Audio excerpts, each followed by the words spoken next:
በስመ አብ ወወልድ ወመንፈስ ቅዱስ አሐዱ አምላክ። ሰኔ 20 በዝች ቀን በኬልቄዶን አውራጃ በቂሳሪያ ሀገር የእመቤታችን ቅድስት ድንግል ማርያም ቤተ ክርስቲያን ያለ እንጨት ያለ ጭቃና ውሃ በ3 ድንጋዮች በተወደደ ልጇ እጅ የታነጸችበት ነው። ልመናዋ በረከቷም ወንዶችና ሴቶች ባሮቿ ከሆን ከሁላችን የክርስቲያን ወገኖች ጋር ይኑር ለዘላለሙም አሜን። በዚችም ዕለት ከገልገላ አውራጃ አለሙት ከምትባል ቦታ የሆነው የሳፋጥ ልጅ ታላቁ ነቢይ ኤልሳዕ አረፈ። የዚህም ነቢይ መጠራቱ እንዲህ ሆነ። ኤልያስ አልፎ ሲሄድ የሳፋጥ ልጅ ኤልሳዕን በፊቱ 12 ጥምድ አስጠምዶ ሲያሳርስ አገኘው። እርሱም በእነዚያ የተሾመ ነበረ። ኤልያስም ሄዶ መጎናጸፊያውን በላዩ ጣለበት። ኤልሳዕም ጥማዱን ትቶ ኤልያስን ተከተለው። ኤልሳዕም አባቴ እወድሃለሁ፣ አንተንም እከተላለሁ አለው። ኤልያስም ብላቴናዬ አድርጌሃለሁና ተመለስ አለው። እርሱም ኤልያስን ከመከተል ተመለሰ። 12ቱንም ጥምድ በሬዎች ወስዶ አረደ። በላመ ፈጅ ጋኖችም ቀቅሎ ለሕዝብ አቀረበላቸው። እነርሱም በሉ። ኤልያስንም ተከትሎት ሄደ። ብላቴናውም ሆኖ ብዙ ዘመናትም ሲያገለግለው ኖረ። ኤልያስም በሚያርግበት ጊዜ ኤልሳዕን ከአንተ ተለይቼ ወደ ሰማይ ሳልወጣ አደርግልህ ዘንድ የምትሻውን ለምነኝ አለው። ኤልሳዕም በአንተ ያደረ ሀብተ መንፈስ ቅዱስ እጥፍ ሆኖ ይደርብኝ አለው። ኤልያስም ኤልሳዕን ድንቅ ነገርን ለመንከኝ፣ ነገር ግን ከአንተ ተለይቼ ወደ ሰማይ ስወጣ ብታየኝ ይደርብህ፣ ከአንተ ተለይቼ ወደ ሰማይ ስወጣ ባታየኝ ግን አይሆንልህም አለው። ሁለቱም እየተነጋገሩ ሲሄዱ የእሳት ፈረስና የእሳት ሰረገላ መጣ። ወደ መካከላቸውም ገብቶ አራራቃቸው። ኤልያስም በመነዋወጥና በጥቅል ነፋስ እንዲህ ወደ ሰማይ አረገ። ኤልሳዕም አይቶ የእስራኤል ኃይላቸውና ጽናታቸው አባ አባ ብሎ ጮኸ። ከዚህ በኋላም ዳግመኛ አላየውም። ልብሶቹንም ከሁለት አድርጎ ከፈላቸው። ኤልያስም ለኤልሳዕ መጠምጠሚያውን ጣለለት፣ በኤልሳዕ ራስ ላይም ወረደ።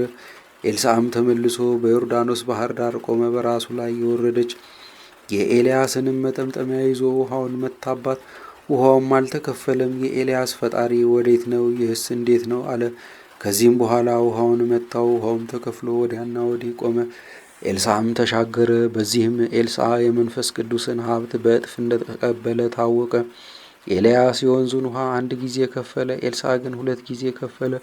ኤልያስ 1 ምውት አስነሳ፣ ኤልሳዕ ግን 2 ምውት አስነሳ። ከዚህም በኋላ ሄዶ ወደ ኢያሪኮ ገባ።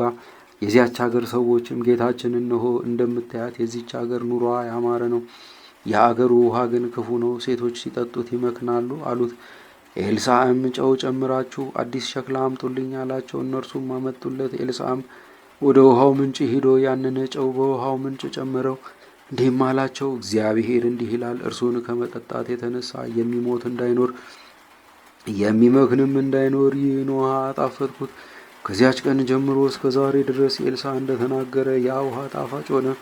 ከዚያም ሀገር ወደ ቤቴል ወጣ። ሲወጣም ከከተማው ሲወጡ ታናናሽ ልጆችን በጎዳና አገኘ። እነርሱም አንተ ራሰ በራ ውጣ እያሉ ይዘባበቱበት ጀመረ።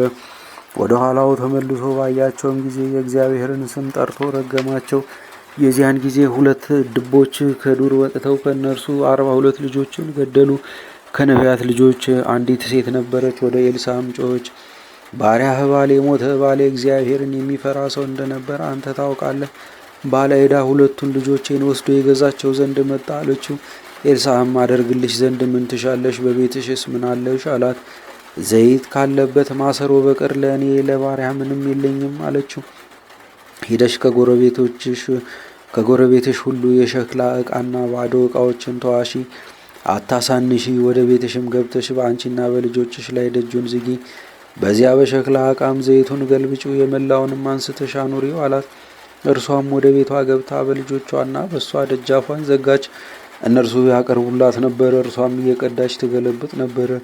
ከዚህ በኋላ ልጆቿን ዳግመኛ የሸክላ አቅርቡልኝ አለቻቸው። የሸክላው ዕቃ ሁሉ አለቀ፣ የለም አሏት። ከዚህ በኋላ ያም ዘይት ተገታ። እርሷም ሂዳ ለእግዚአብሔር ነቢይ ነገረችው። ኤልሳዕም ሂጂ፣ ይህን ዘይት ሽጠሽ ዕዳሽን ክፈይ፣ የቀረውን ዘይት ግን የልጆችሽን ሰውነትና የአንቺን ሰውነት አደኝበት አላት። ከዚህም በኋላ ኤልሳዕ በአንዲቱ ቀን ወደ ሱማን ሄደ። በዚያም ሀገር አንዲት ታላቅ ሴት ነበረች። ወደዚያ ከመሄድ ውሎ አድሮ ነበርና እህል ይበላ ዘንድ አቆመችው። ያቺም ሴት ባሏን እነሆ ይህ የእግዚአብሔር ነቢይ ቅዱስ ነው፣ ዘወትር በእኛ ዘንድ እያለፈ ይሄዳል። ትንሽ እልፍኝ እንስራለት፣ አልጋም እንዘርጋለት፣ መብራት የሚበራበት መቅረዝንና ወነበርን ጠረጴዛንም እናዘጋጅለት፣ ወደ እኛም በመጣ ጊዜ በዚያ ይደር አለችው። ከዚህም በኋላ በአንዲቱ ቀን ወደዚያ ገብቶ በእልፍኙ አደረ። ደቀ መዝሙሩ ገያዝንም ያቺን የሱማን ሴት ጥራት አለውና ጠራት። እርሷም መጥታ በኤልሳዕ ፊት ቆመች። እነሆ ይህን ሁሉ ክብር አከበርሽኝ፣ ምን ላደርግልሽ? ከንጉሥ ዘንድ ከአለቃም ዘንድ ቢሆን ጉዳይ እንዳለሽ ንገሪኝ በላት አለው። እርሷም እኔስ በወገኖቼ መካከል እኖራለሁ አለችው። ምን ላደርግላት አለ። ደቀ መዝሙሩ ገያዝም ልጅ የላትም፣ ባሏም ሽማግሌ ነውና የሚታዘንላት ሴት ናት አለው። ደግሞ ጥራት አለው። በጠራትም ጊዜ መጥታ በደጃፍ ቆመች። ኤልሳዕም የዛሬ ዓመት እንደ ዛሬ ልጅ ትወልጃለሽ አላት። እኔን አገልጋይህን ጌታዬ አታሰቅቀኝ አለችው። ከዚህም በኋላ ያቺ ሴት ጸንሳ ኤልሳዕ በነገራት ቀን በዓመቱ ወንድ ልጅን ወለደች። ያም ልጅ አድጎ ከአባቱ ጋር ወደ አዝመራው መጣ። አባቱን ራሴን ራሴን አለው። የሕፃኑም አባት ብላቴናውን ወደ እናቱ አስገባው አለው። ብላቴናውም ያንን ልጅ ወደ እናቱ አስገባው። እናቱም እስከ ቀትር በጉልበቷ ላይ አስተኛችው። ከዚህም በኋላ በሞተ ጊዜ አውጥታ በእግዚአብሔር ነቢይ አልጋ ላይ አስተኛችው። ዘግታበትም ወጣች። ባሏንም ጠርታ ወደ እግዚአብሔር ነቢይ እሄዳለሁና አንድ አህያና ከብላቴኖች አንድ ብላቴና ስደድልኝ አለችው።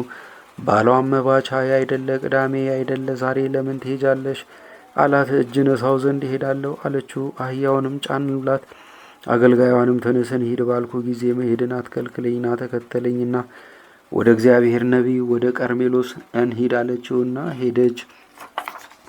ኤልሳዕም ያችን ሴት ስትመጣ ባያት ጊዜ ብላቴናው ገያዝን ያቺ ሴት ሱማናዊቷ ሴት ናት፣ አሁንም ሩጠህ ሂደህ ተቀበላት።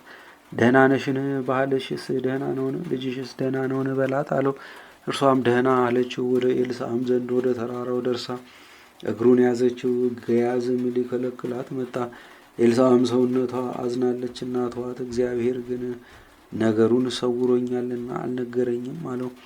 አታሰቅቀኝ ያልኩህ አይደለምን? በውኑ እኔ ከአንተ ዘንድ ከጌታዬ ልጅን የለመንኩት መለመን አለን አለችው። ኤልሳዕም ገያዝን ወገብህን ታጠቅ፣ በትሬንም በእጅህ ይዘህ ሂድ፣ ሰውም ብታገኝ እንዴት ነህ አትበለው፣ እንዴት ነህ ቢልህም አትመልስለት፣ በትሬንም በሕፃኑ ግንባር ላይ አስቀምጣት አለው።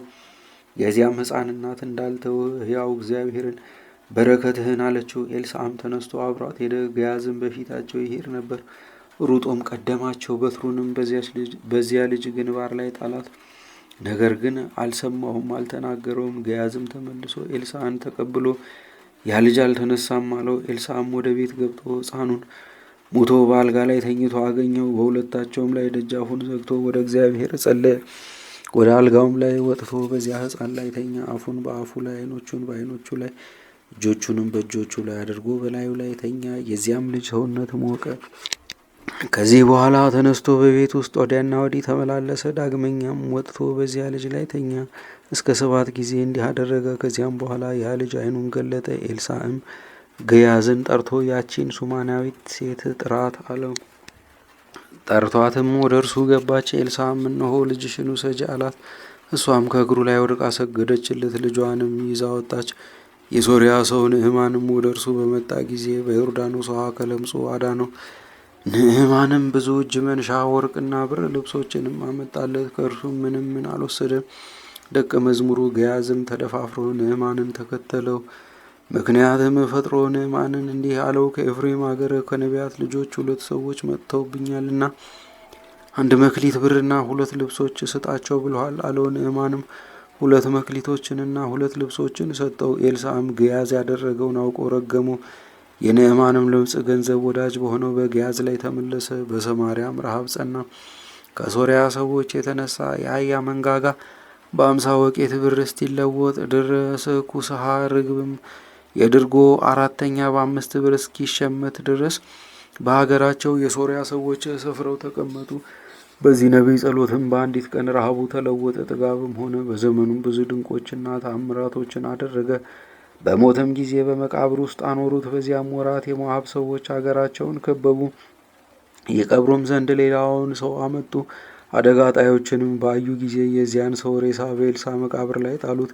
የዚያም ሰው ሬሳ በኤልሳዕ አጽም ላይ ወረደ። የኤልሳዕንም አጽም በነካው ጊዜ ያ በድን ድኖ በእግሮቹ ቆመ። ይህም ነቢይ በ4 ነገሥታት ዘመን ትንቢት ተናገረ። እሊህም ኢዮራም፣ አካዝያስ፣ ኢዩና ዮአስ ናቸው። የትንቢቱም ዘመን ከ50 ዓመት በላይ ነው። ክብር ይግባውና ጌታችን ኢየሱስ ክርስቶስ ወደ ዓለም ከመምጣቱ አስቀድሞ ትንቢት ተናገረ። ከዚህ በኋላ በሰላም አረፈ። ለእግዚአብሔር ምስጋና ይሁን። እኛንም በጸሎቱ ይማረን፣ በረከቱም ከእኛ ጋር ትኑር ለዘላለሙም አሜን። በዝችም ዕለት የሰማዕት አርጣልስና የሚናስ ዘቡፍር መታሰቢያቸው ነው። በረከታቸው ከእኛ ጋር ትኑር ለዘላለሙም አሜን።